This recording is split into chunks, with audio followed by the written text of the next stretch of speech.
Bom, vamos continuar no bloco 2 do capítulo 6. Eu me empolguei, esqueci de ver o tempo aqui, pessoal. Então eu estava falando para vocês do temporizador retardado, que eles chamam de T1. Antes de haver o desligamento, né, ele põe em nível alto, ele vai para nível alto. Então ele dá um retardo enquanto você segura o pulso. Aí ele vai ser acionado, a hora que você baixar o pulso, ele baixa também. Vamos pensar numa descarga um pouquinho diferente. Então o cara chegou ali muito rápido e ele não dá descarga. Então, se ele perceber que o sujeito está ali um longo tempo, aí ele começa a dar descarga junto com o uso do sujeito. Aí você pode falar, mas isso não é uma boa ideia. É verdade. Só estou dando um exemplo de como poderia ser utilizado. Não é o melhor exemplo, né? Mas se vocês acharem outros, por favor, fiquem à vontade aí para trocar figurinha entre os colegas aí, para novas ideias sempre vão surgir como utilizar esses temporizadores. Então vamos para o próximo aqui. Uma coisa que tem que chamar a atenção. Vocês estão vendo que esse tempo aqui é antes de acabar, então ele fica o T1 do lado esquerdo. Olha esse daqui, ó.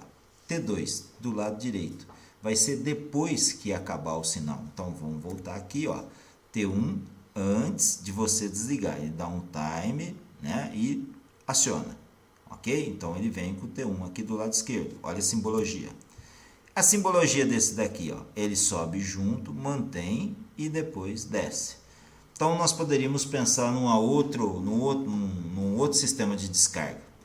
O usuário chegou, ele começa a dar descarga. Então ele vai ficar, o usuário terminou, saiu, ele mantém esse tempo aqui. Talvez não é o método mais econômico, talvez mais higiênico, mas não mais econômico. Ele estaria jogando água durante todo esse tempo e mais um tempinho que você pré-definir. Esse tempo é pré-definido pela gente, assim como este daqui também é pré-definido por nós, tá? Pelo usuário, quem vai usar os temporizadores. Aqui nós temos a mistura dos dois primeiros, né? Ele dá um tempo de retardo na entrada e um tempo depois, né?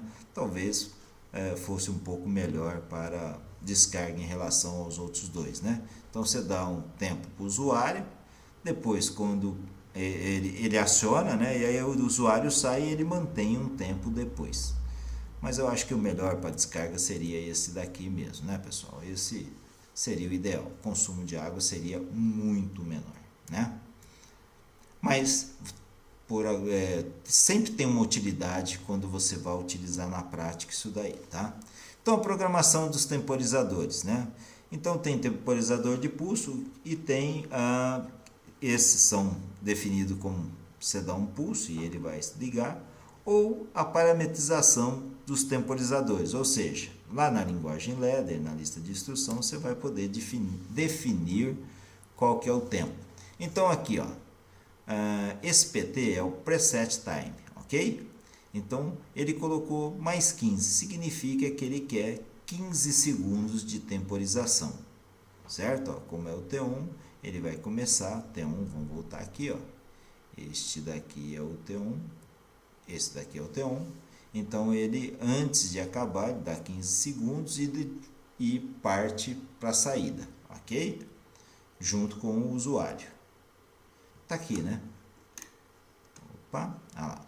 Então, depois que esse aqui coloca em nível alto, ele vai esperar 15 segundos e finalmente vai colocar a saída em nível alto. E vai ficar junto com esse daqui. A hora que esse descer, ele desce também, ok? Aqui ele está colocando dentro do CLP, no software, né? Ele chamou de... não está aqui, mas nós vamos ver mais para frente aqui, ó. Olha lá, timer 5. Então, está aqui no timer 5. O TP ele colocou de 40, né? E o TB de 1 nanosegundos. De 1 segundo, melhor dizendo. Então, vamos passar para cá. Olha lá, o TB é 1 segundo, né? Então, aqui está em nível baixo. Quando aciona, vai para nível alto. Então, está aqui, ó. Se o tempo dele for menor, né, ele desce junto.